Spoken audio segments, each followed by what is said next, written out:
Hello there everybody and welcome back to Movie Squirm. Today I'm going to be reviewing the 2012 film Prometheus, and this is directed by Ridley Scott and stars Noomi Rapace, Michael Fassbender and Charlize Theron. A group of scientists travel to another solar system in order to find the origins of mankind, but when they get there, terror awaits. Now, Prometheus is a film I just couldn't get on board with when it first came out. I was expecting another Alien film, I'm not going to lie, because it was heavily rumoured that this was going to be linked to all the other Alien films, and it is, but very, very mildly.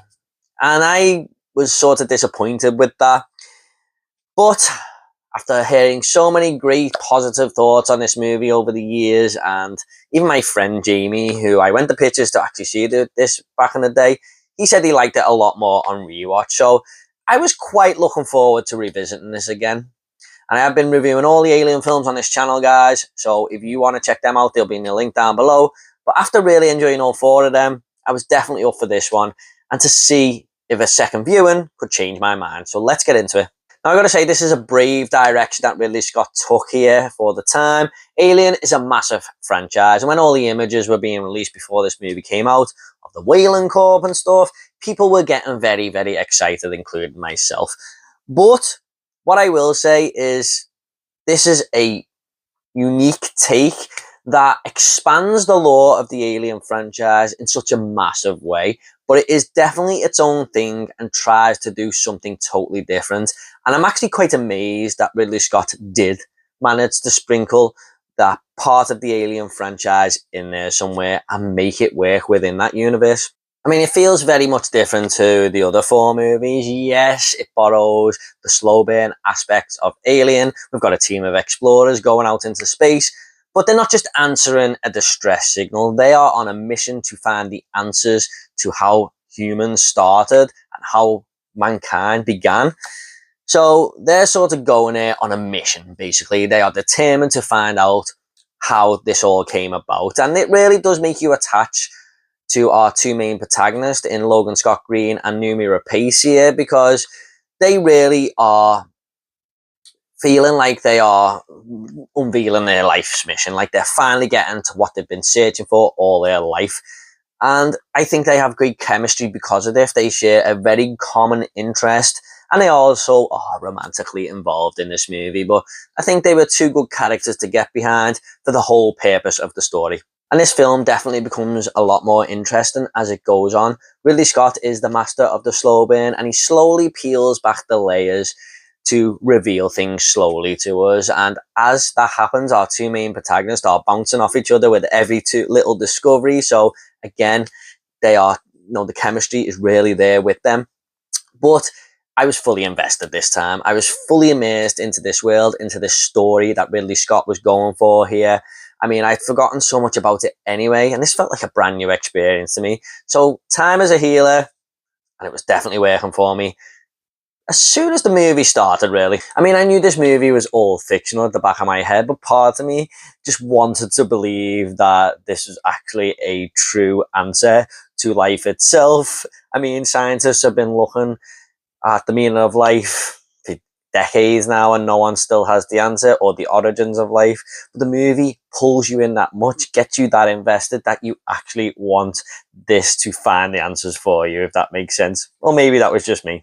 And I gotta say, Prometheus is absolutely visually stunning. I watched this on a 2012 Blu-ray, and I couldn't believe how good it looked. God knows what it looks like on 4K or anything, but my God, man, the way Ridley Scott uses these wide shots to fully film the planet and give you a visual look of it and give it a whole visual style just was breathtakingly beautiful. It just looked like somewhere that was so inviting, despite it being very dangerous. Everything from the costume, vehicle, and planet design was crafted to an absolute T. It was perfect, millimeter by millimeter. I mean, there's so much detail gone into this. It was absolutely breathtaking to look at.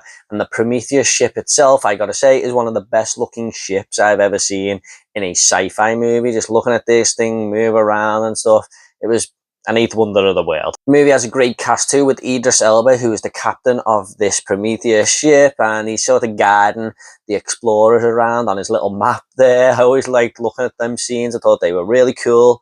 and well designed. You got Charlize Theron, who is this no nonsense attitude and wants things doing, and she wants answers straight away and looking as hot as usual. And we've also got Michael Fassbender in here as David the android, and I gotta say, David is definitely the most interesting android that we have had in this franchise so far, and we've had some interesting ones. The film uses him in a very interesting way because this whole movie is about the beginning of life itself, and these humans in the movie are going to search for that. But David was created by the humans, and you're constantly looking through his eyes about how he views the beginning of his life. And at one point he even goes, "Why did you make me?" And the humans just go, "Come as you can." And he goes, "How disappointed would you be to hear that these people just made you because they can?" So you can see it from his point of view as well. And I just thought that was a very interesting dynamic. But the thing with David is, you kind of feel like he's always got a plan up his sleeve, or something sinister is happening in the background with him and he's up to something, because these androids aren't really trustworthy going by this franchise so far. And it feels like they are keeping the cards very close to their chest regarding this character. And no spoilers here or anything, guys, but I was always intrigued as to what David would really want to know. Was he after something here?